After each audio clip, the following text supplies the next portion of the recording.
So that worked. And this hasn't died yet. And let's try this. Oh, wait, no, we're okay. This hasn't died yet. And that's good. I think we're okay. Okay, so guys, here's what we're doing today. We are going to transition out of chapter 10 and into chapter 11. And so in order to do this, we are now very briefly going to, well, I guess, how do I say this well? We are now going to visit briefly, what do gases actually do? We understand that we study gases as ideal gases because it's a very good approximation and it works well under most circumstances. But guys, we understand that gases really aren't ideal. At standard temperature and pressure, they may as well be because it's close enough. But guys, at very exotic conditions, gases do not behave ideally. And we are going to talk about, first of all, what are the conditions that cause gases to behave non-ideally. And guys, we're going to understand these as being called what we call real gases. So the question is, when do gases get real? And how do we describe these gases when they are real? Because when gases are real, PIV-NERT don't work. Okay?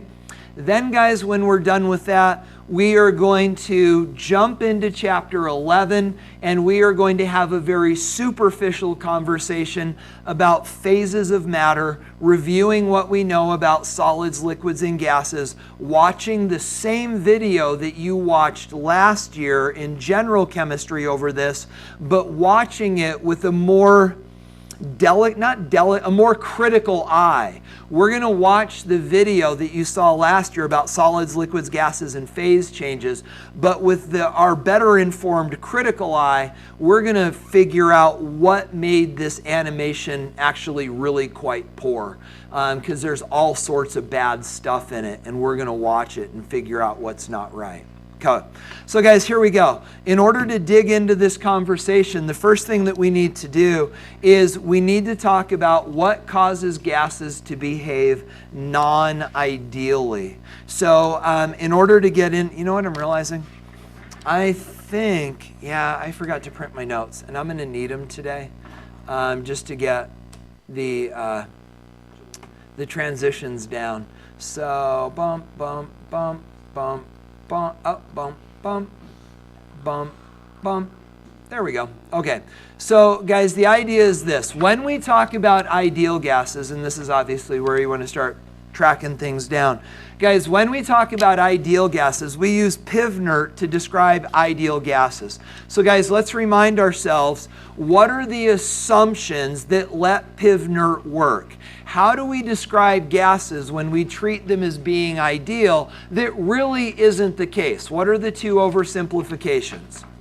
Mass but no volume and no intermolecular forces. Now guys, let's do this to make sure that we understand why these oversimplifications work. So guys, cue up in your brain your mental picture of of a gas. You kind of got it there. You got the gas molecules moving all over the place. So guys, let's talk mass but no volume. What does it mean that these gas particles have mass? They exist. But what is it about an ideal gas that allows us to discount their volume? Now hold on, and guys, understand, you don't get to say that. If you say that on the AP test or my test, you're not going to get credit. You will be, hold on, you'll be asked the question, what are the characteristics of an ideal gas? Mass but no volume. Why is that the case? Because the molecules are so small. That's not the answer. Because the molecules are so small, compared to what? relative to the free space around them. Guys, if that isn't clear for you, write that down. When we say that gases are ideal gases, it is okay to say that the molecules don't have volume because it is, and here's how we say it, insignificant compared to the total volume of the gas. Yes, exactly. The molecules have volume that is insignificant compared to the overall volume of the gas. So guys, what does that then make our model look like? There's a lot of free space, right? There's a lot of empty space inside of a gas, so the volume of the molecules is insignificant compared to the total volume. You okay? Total volume or compared to the empty space around? Either one, they're the same. You okay? Now guys, let's do or do you need a second to write that down? When we say compared to the total volume of the system, of the container, just the gas. The gas. Okay, so now guys, what about this? We also say they have no intermolecular forces. So guys, let's foreshadow chapters 11 and 13. Why do molecules have intermolecular forces? There's a one-word answer to that. They aren't. Let me ask the question again. Why do molecules have intermolecular forces? They aren't symmetrical. Right? Right? Guys, that's what makes molecules polar. Polar molecules are the molecules that exhibit intermolecular forces. What makes a molecule polar? It's not symmetrical. So guys, imagine that I've got a couple bent molecules and these things are both polar and then therefore they have intermolecular forces. They do. So when we separate them into a gas, what allows us to say that they don't have intermolecular forces? Because they're still polar. When we take a liquid and turn it into a gas, it doesn't mean we're straightening out the molecules and they're no longer polar. They're still not symmetrical and therefore polar, so they still have poles and they attract. So why do we say that gases don't have intermolecular forces? They're spread out. So guys, just like magnets, you can think of intermolecular forces like being like magnetic forces. And guys, we understand forces of magnetism only work, they're only effective over short distances. Same thing is true of intermolecular forces. These molecules are still polar. It's just that they're so spread out that their intermolecular forces are no longer effective. Do you get it?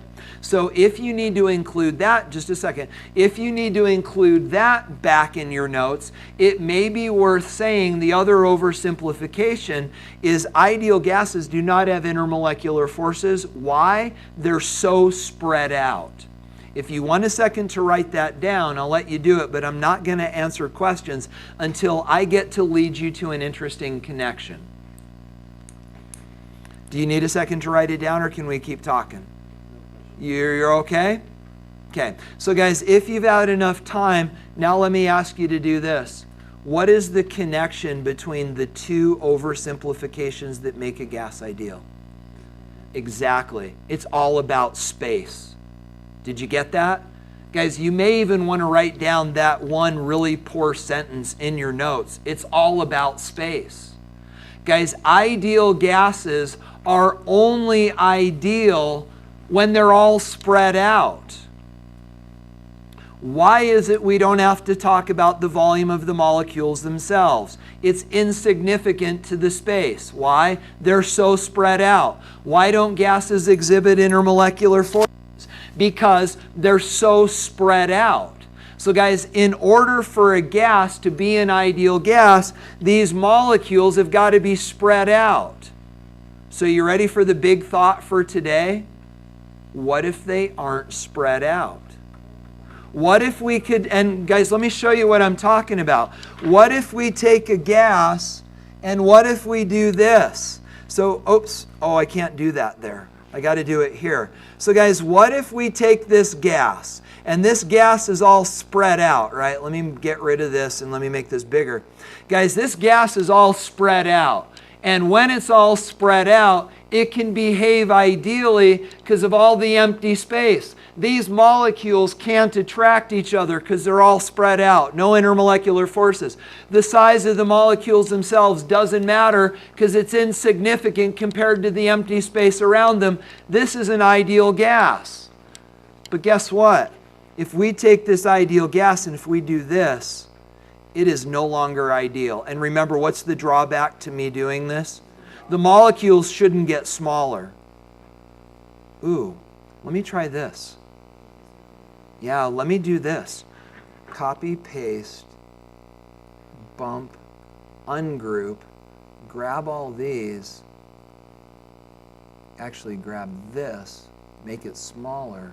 Oops, let me do that proportionally. Do this, then, oh, this is good. Let me make it a little bigger because they're not even going to fit. Then do this.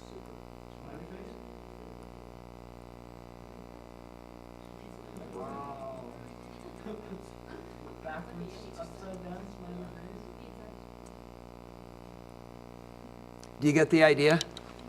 Guys, now that these molecules are all jammed into a tight space, two questions. Are they going to stick to each other now? Yeah. How come? Because they're so close together. And guys, all of a sudden, is the volume of the molecules themselves important? Yeah. Because it is the volume of the gas. Because they're so close together. So guys, this is the idea. Gases behave ideally when they're all spread out, because as Rachel pointed out, it's all a matter of free space. But if we can take this gas and smushify it, all of a sudden the volume of the molecules matters and they start to stick together. You get the idea? So guys, this is called an ideal gas. What's that called? A real gas. And guys, the question is this. Follow along with me. When do gases behave like real gases and not ideal gases? What is the difference between a real gas and an ideal gas? No, there's one word for it. No. Density. Guys, ideal gases have low densities. Real gases have high densities. So now cast yourself back to the question in homework. Guys, how do we turn this into this? Guys, watch again. I know you're writing, but watch. We'll come back to this in notes. How do we turn an ideal gas into a real gas? How do we increase the density of a gas? Increase the pressure, drop the temperature. That was the answer to 71C. Because remember, question 71C was a question about how do we decrease, as Rachel said, the space between the molecules. Remember when I told you that was going to be important? Guys, that's the answer to the question. To decrease the space between the molecules, thereby increasing the density of the gas and making it behave less ideally, we can do two things. We can increase the pressure or decrease the temperature. Does that make sense? You okay with that idea? So here's what we've said. Ideal gases exist when the temperature is high and the pressure is low, because those gases can spread out and they don't stick and the volume of the molecules doesn't matter. But if we can smush that gas down, increasing its density, then all of a sudden, guys, they start to stick together and the volume of the molecules is no longer insignificant because the gas is so much smaller that the volume of the molecules themselves all of a sudden starts to matter. Does that make sense? Let's summarize. So guys, this is what we've said. Write down what you believe you need. So guys, ideal gases have two simplifications. They have mass but no volume but no intermolecular forces. These relationships hold true under most experimental conditions. And guys, let's be more specific. What are those experimental conditions? When are gases ideal? At what experimental conditions? Low pressure, high temperature. And guys, whether you know it or not, standard temperature and pressure is a low pressure, high temperature environment. Gases are all spread out at standard conditions. Right here, 1 atmosphere of pressure, room temperature. Guys, gases, for all intensive purposes, are ideal here in Orem, Utah on an average day. But we can take these gases and we can make them behave non-ideally under very extreme conditions. And guys, what are those extreme conditions? Low temperature, high pressure. So if you want to take these notes and flesh them out however you see necessary, the idea is this. At standard temperature and pressure, these molecules are all spread out and they behave pretty ideally. That's Pivner. But at extreme conditions, again, those being high pressure, low temperature, they do not behave ideally. They behave as real gases, and all of a sudden they start sticking together, and all of a sudden they start, the volume of the molecules matters. You okay with the idea? So guys, I want to pause as long as you need. Do you still need this? Go ahead, Mark. Yes. If it was something like a handful of gases that bond to themselves. Okay, so I don't want to go there yet. We're going to spend a whole day on that because what you're going to find, so the handful of gases that bond to themselves are the diatomics. The diatomics, we have said, are perfectly symmetrical, and therefore they shouldn't be polar. If they're not polar, they should never exhibit intermolecular forces, and we shouldn't be able to liquefy them. We can. You can make liquid oxygen. We're going to explain it in a couple days. Okay, go ahead.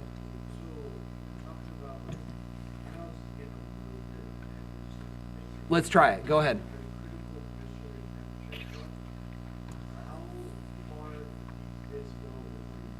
Yeah, that's a good, so we haven't talked about critical temperature and pressure, and we're not going to now, and I appreciated your saying this is moving ahead because it is. It doesn't have anything to do with this. But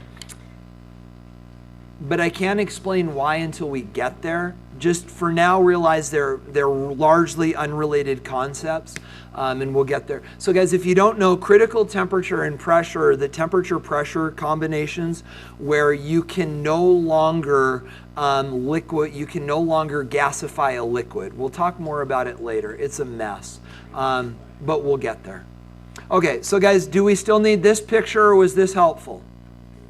Okay, so now guys, we get to talk about real gases. So what do we know about real gases? No, I'm moving on. So guys, what do we know about real gases?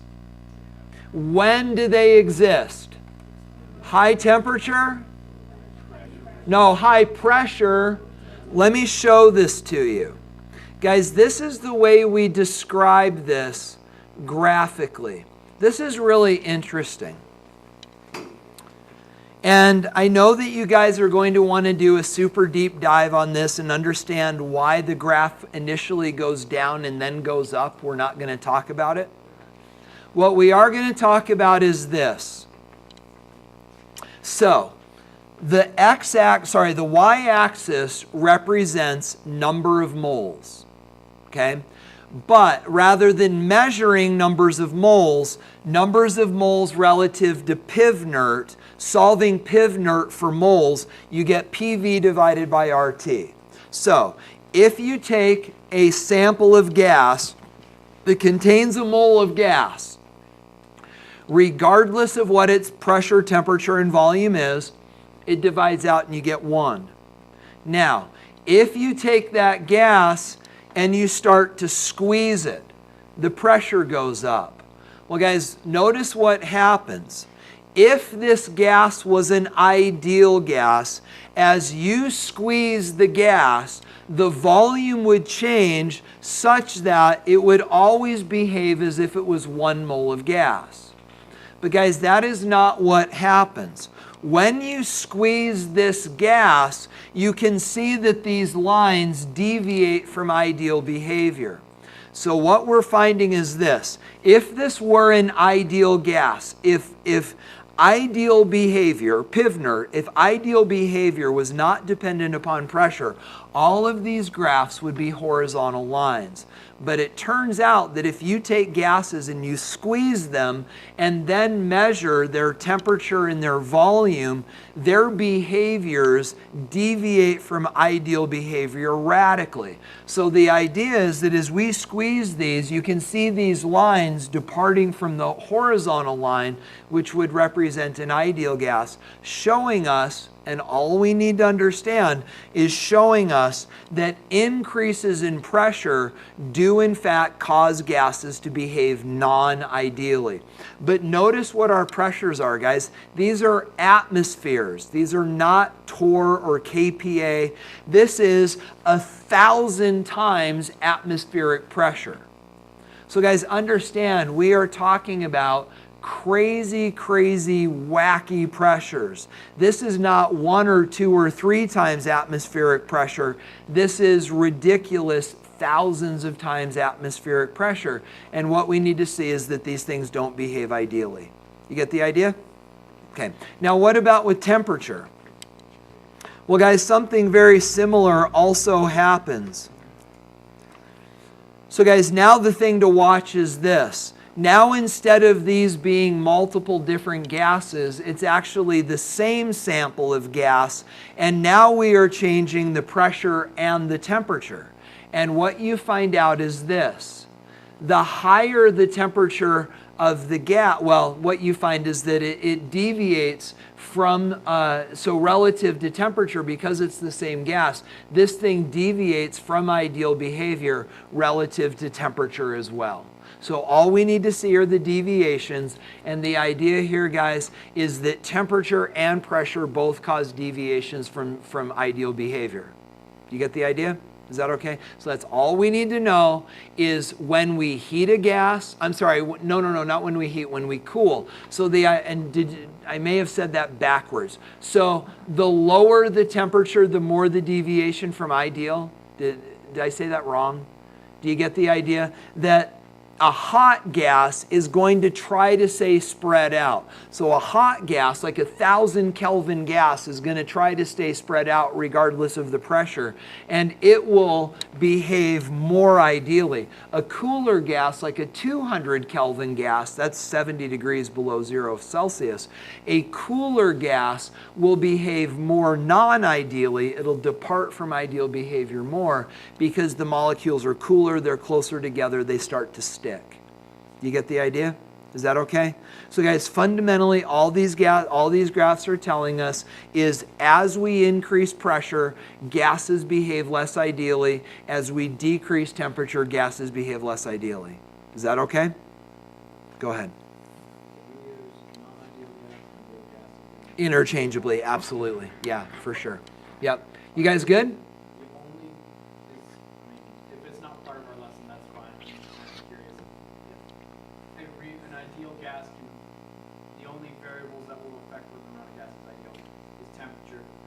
Well, so no. So going back to 71C, right? Homework question 71C. What's that? Or what? Okay, 77C. There was one other thing that decreases the amount of space between the molecules. Number of moles. If you pack enough moles in there, you're going to end up with the gas so close together that it will behave non-ideally. But what else changes? The pressure, right? More moles, more pressure. That's the whole idea of what we learned 2 days ago. So you could say packing more moles in there decreases the free space because there's more stuff in there. But you'd also experience that as an increase in pressure. So we can just say increase in pressure covers both. Is that okay? Okay. Are we good on this idea? All right, so guys, this then is the part that gets interesting. This is what is called the van der Waals equation. This is not on the AP equation sheet. They took this one away from us as well, but it's interesting. So here's the deal. When we talk about gases as being ideal, what equation describes them? Pivner. But guys, what is missing with a real gas? Mass but no volume, no intermolecular forces. So what are the two missing factors? Molar volume, molecular volume, right? Mass but no volume. So if we want to study real gases, we've got to account for the volume of the gas. What's the other one? Intermolecular forces. If we want to study real gases, we've got to account for the attraction, the intermolecular forces. Well, guys, van der Waals figured out how to do that. Have you guys heard of van der Waals forces from biology? Good. Well, okay, we're going to talk about them later. But guys, van der Waals is actually the chemist slash physicist that we attribute initially understanding intermolecular forces. So you're going to find out when we start talking about intermolecular forces, we're going to talk about what are called van der Waals forces, because van der Waals did a lot of really interesting research 200 years ago about intermolecular forces. What's that? It's one of the things that comes as that, yeah. So probably your biology teacher says capillary action happens because of van der Waals forces. Okay, so guys, with that said, van der Waals, in studying intermolecular forces, took Pivner and actually added the variables to it that allow Pivner to study real gases. And it actually looks like this. So here's how he reworked it. So Pivner doesn't work for real gases, right? What's missing? Intermolecular forces and molecular volume. Well, guys, check it out. So I took Pivner and solved it for P. This is actually Pivner rewritten to account for intermolecular forces and molecular volume. So write it down, the equation on the right. This is what is called the real gas equation, or the van der Waals equation, because van der Waals is the guy that came up with it. So guys, you'll notice that it's based on Pivner. We've still got the N, the R, the T, and the V. But you'll notice that there are two additions, one in blue and one in red. So guys, did you all get to write this down? Okay, so let's talk. What does the stuff in blue modify? The volume. So what do you suppose this blue factor is a measure of? Molecular volume. And you'll notice that we subtract it. The idea is the volume of the entire gas minus the volume of the molecules themselves will then relate this back to ideal gases. So this is the factor that accounts for the volume of the molecules themselves. So guys, what is N? Number of moles. And then B is actually the molar volume of these molecules in liters per mole. So N is the number of moles, and B is the volume of a mole of molecules in liters per mole. So literally, you take the volume of a molecule and multiply it by Avogadro's number, and that gives you the volume in liters of a mole of those molecules. Now guys, obviously these numbers, well, you won't see this on the AP test anymore, but when we did, they were provided. And then guys, what about the red part? That's going to be the intermolecular forces factor. And guys, it goes like this. N is number of moles, V is volume. And then guys, and this was van der Waals' really neat piece of work. He came up with a way to quantify intermolecular forces. In the units, liters squared over atmospheres divided by moles squared. You'll just look it up. It does. Those are actually one of the units that we can use for attractive forces.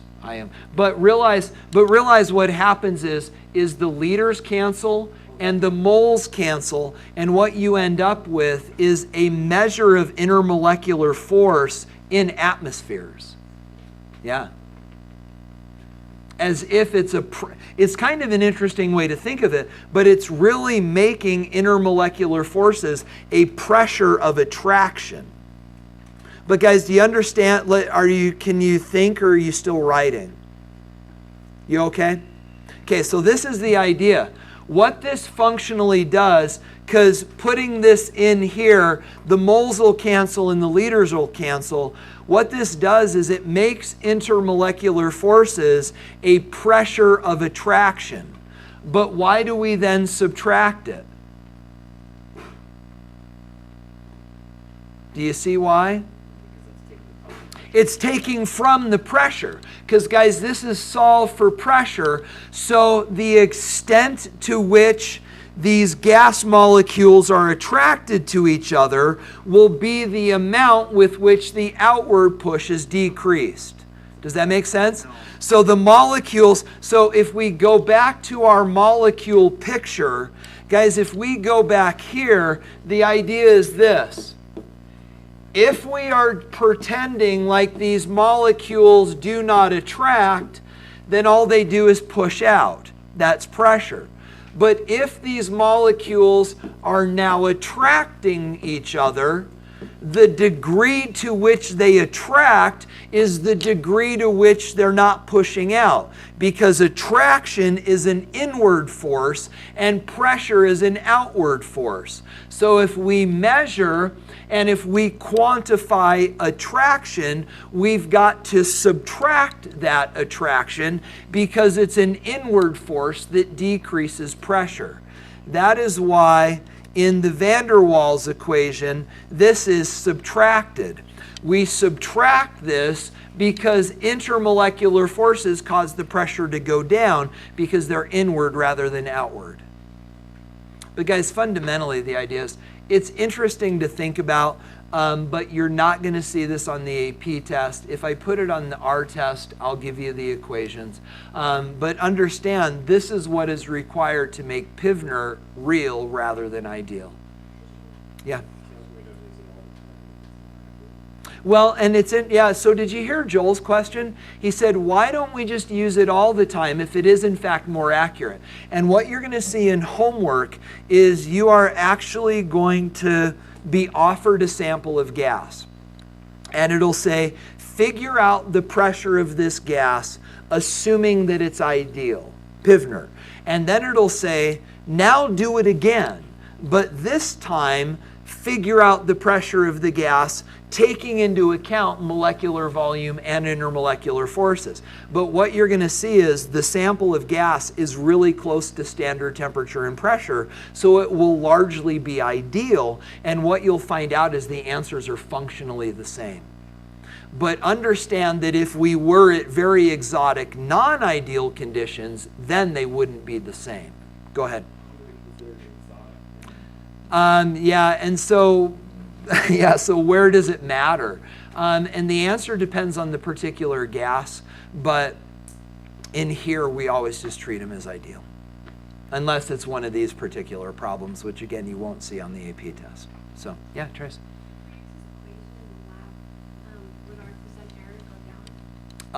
Probably no, because again, as Joel was asking, why don't we just use this all the time? Because at standard atmospheric conditions, Pivner is great. It works. You'll see the answers aren't different. If you were to apply this in lab, depending upon what your mistakes are, it could actually magnify your mistakes rather than reduce them. So, yeah, darn it. You guys good? All right. Goodbye, chapter 10. Hello, chapter 11. Here we go. So, guys, we're going to literally click through this pretty darn rapidly. So, guys, to wrap this all up, we are now going to briefly talk about the differences between solids, liquids, and gases, because that's really where this is headed.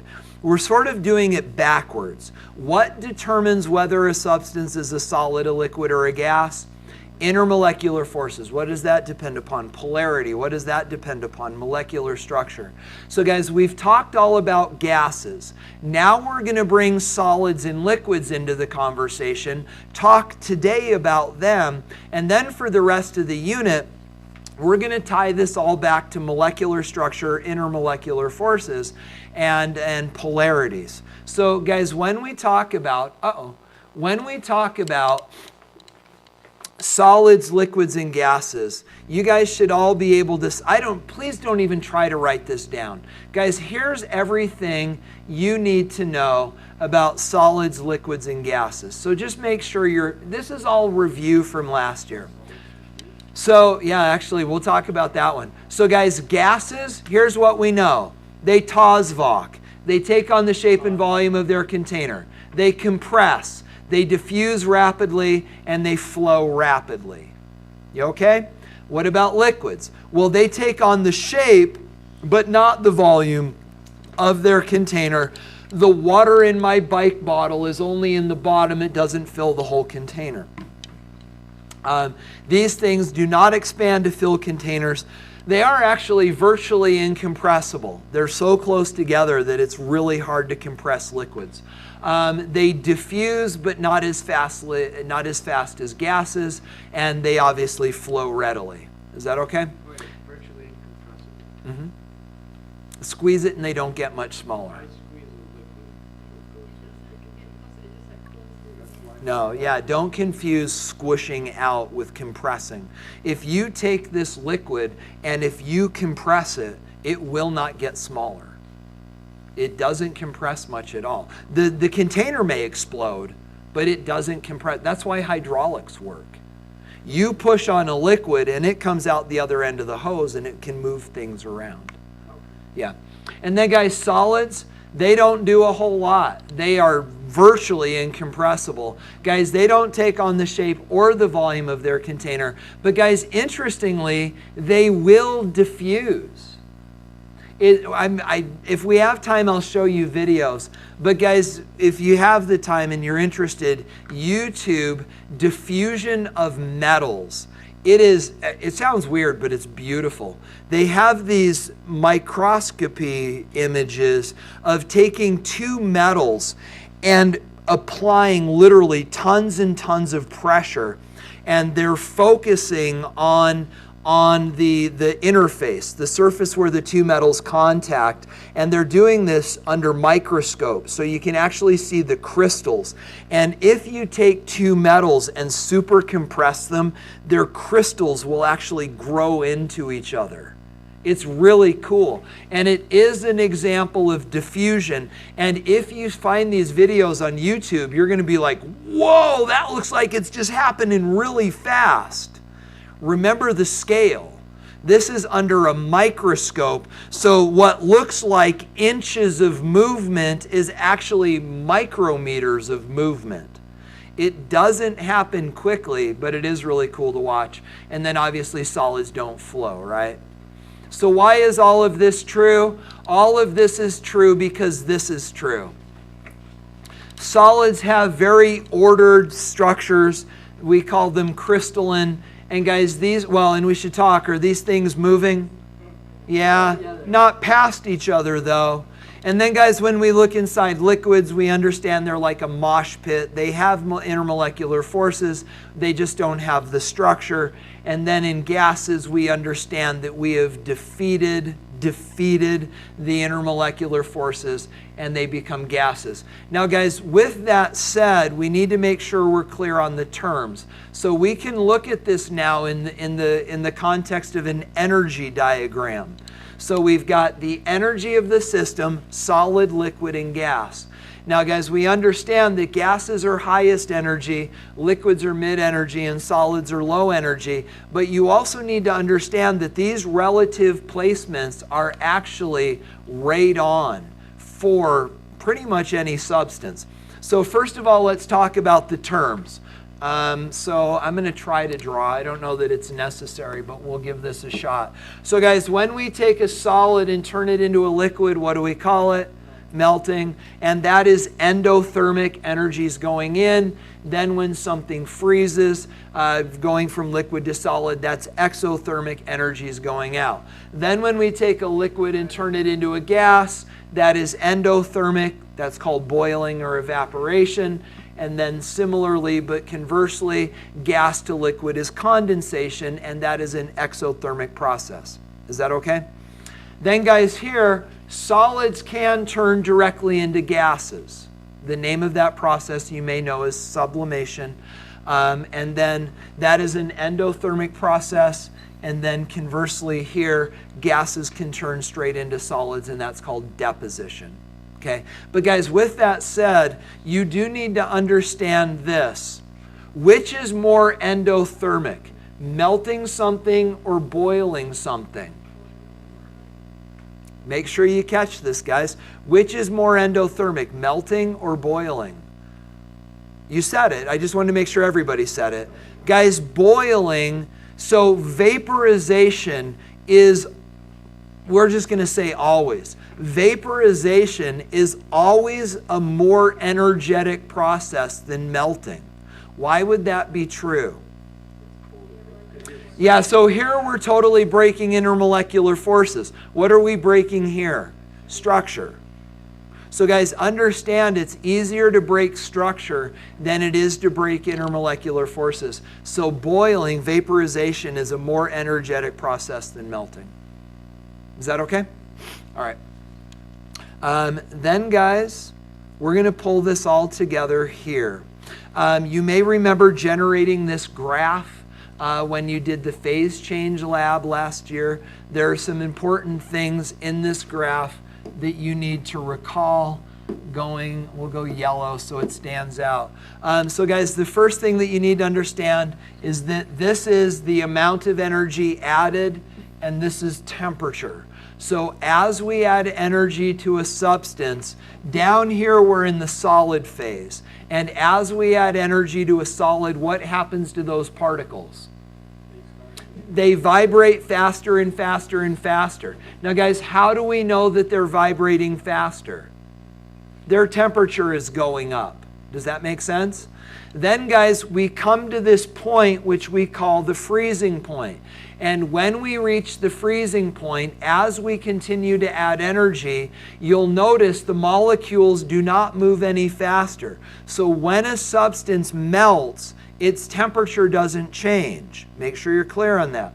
When a substance melts, its temperature does not change. Right here during melting, the temperature is not changing. So what is the energy doing if we're still adding energy and the molecules aren't speeding up? We're breaking the structure. Okay? Then guys, once all of the structure is broken, as we continue to add energy, we are now heating the liquid. And what is happening to those particles? They're moving faster and faster and faster. How do we know? The temperature's going up. Then when we reach the boiling point, as we continue to add energy, the temperature no longer goes up. What does the energy do? Breaks the intermolecular forces. Now we're in the gas phase, and as we continue to add energy, the gas molecules speed up. Does that sound familiar?